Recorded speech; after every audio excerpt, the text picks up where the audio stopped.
Ever since their debut, laptop computers have always tried to maximize their portability, with manufacturers continuing to fight for the claim of whose computer was thinnest and lightest. But in 2001, one company released a notebook that put the others to shame, though it came with some serious compromises along the way.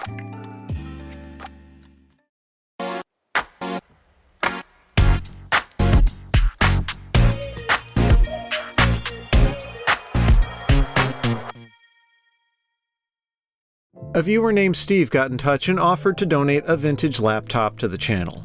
It dated back to the turn of the millennium and was something I'd likely be interested in, so I gratefully accepted. If you've watched my channel for a while, you probably know I like small, lightweight laptops. And while this one wasn't exactly the former, it was definitely the latter. Inside the box was a Dynabook SS2000. Dynabook was one of Toshiba's brands, primarily in Japan, and sure enough, this machine has a Japanese keyboard. That can sometimes make it difficult to do research on a particular model, but in this case, it was also sold worldwide as the Portege 2000, and the two machines are otherwise identical. Toshiba advertised the 2000 as the world's thinnest notebook when it launched in 2001, and they weren't lying. This thing is impressively thin, even compared to today's laptops. It measures in at just 2 centimeters or so, about 3/4 of an inch, and its weight, or lack thereof, is noticeable when you pick it up, just over 2.5 pounds or 1.2 kilograms.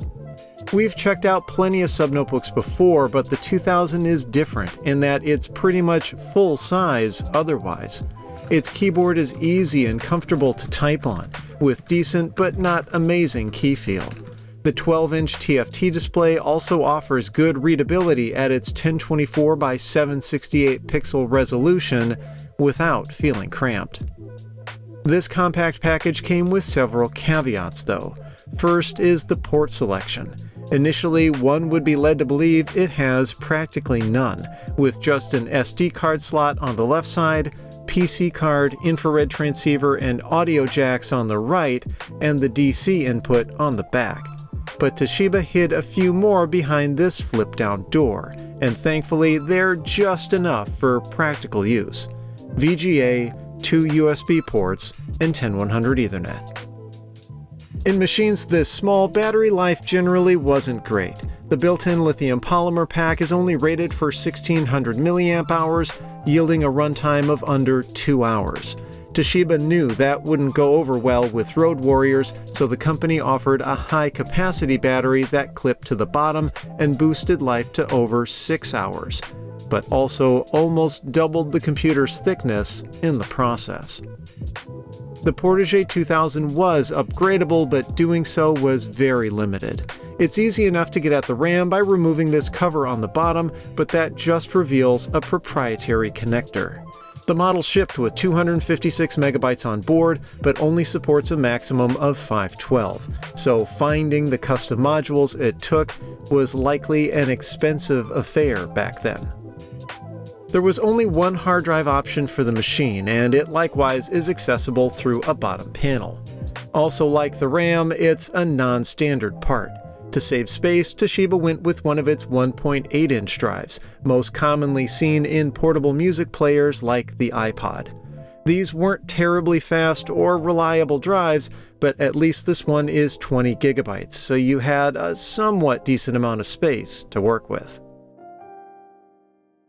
In fact, the 2000 was sold with only one configuration total, so that meant you didn't get the choice of CPU either.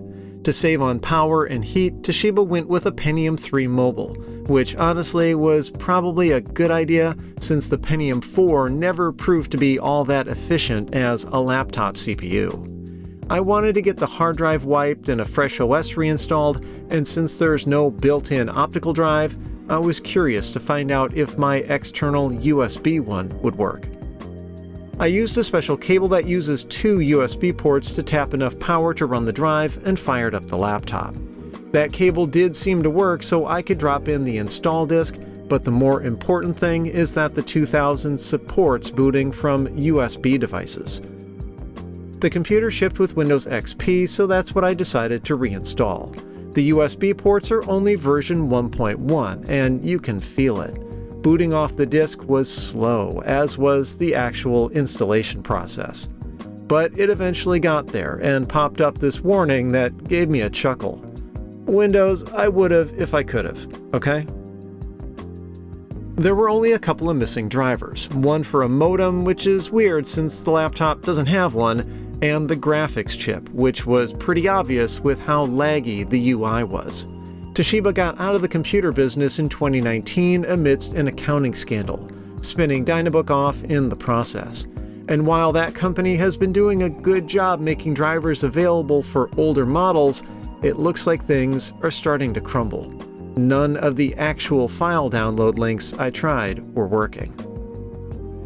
But I was able to track down the driver I needed elsewhere and get it installed.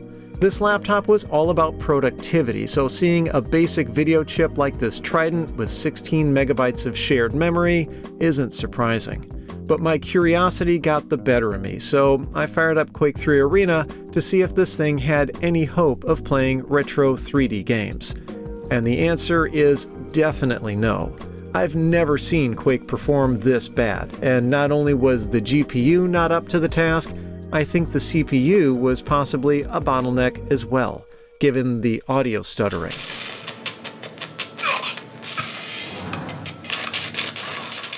.3 frames per second. Yikes.